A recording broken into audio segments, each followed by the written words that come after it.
Let's get a quick take on the official opening of the Westin Hotel at Denver International Airport. Between the design of the building and its placement in front of the iconic airport, it's certainly become a topic of conversation in Denver. Patty Cahoon from Westward. So we've been doing the poll around here.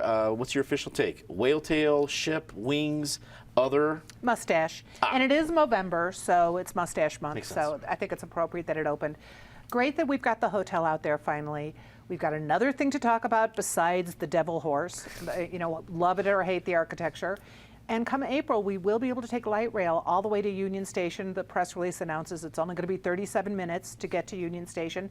And then it's going to be another 37 minutes to walk from the light rail station into the station because they're so far away. But there's a lot of planning we can talk about. A lot of healthy walking at DIA. Mike Krause coming to us from the Independence Institute. Thank you for joining us. The big opening of the hotel, it seemed that it actually opened on time, which we're not used to seeing in a big airport atmosphere. What do you think? Well, it may have opened on time, but that doesn't mean it opened on budget. And if this is actually a great example of government, the problem with government playing a real estate developer, in that when the private sector goes dramatically over budget on a project like this, they either have to go back and refinance, find new investors, or fold up and sell it at a fire sale. Not Denver. They can just raise airport fees. And so this is a beautiful example of why government should not be in the landlord or real estate development business. Penfield Tate, attorney with QTAC Rock, and a former longtime state lawmaker. Does this become a centerpiece for what hopefully will become, I guess, hopefully for Mayor Hancock in the Metropolis, or is that further away from the airport? Is this a big deal? Yeah, I think it's a big deal for a couple of reasons.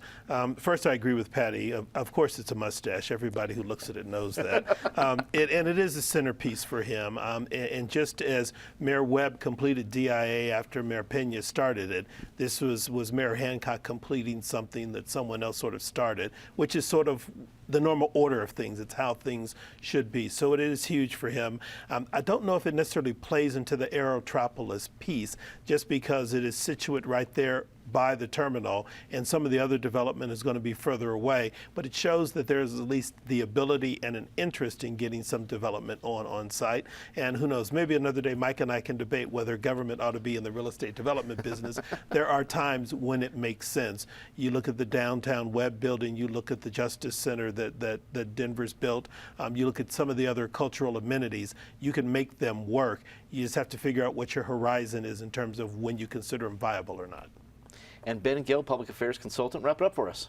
Well, another controversial image at the airport, this one obscuring maybe the only non-controversial image, the beautiful teepees and tents of the airport terminal itself. So I'm not a huge fan of the obscuring of that. I think it's really exciting for all Colorado residents and metro area residents to be able to take the train out there. So I think more than the airport, we're waiting on the train.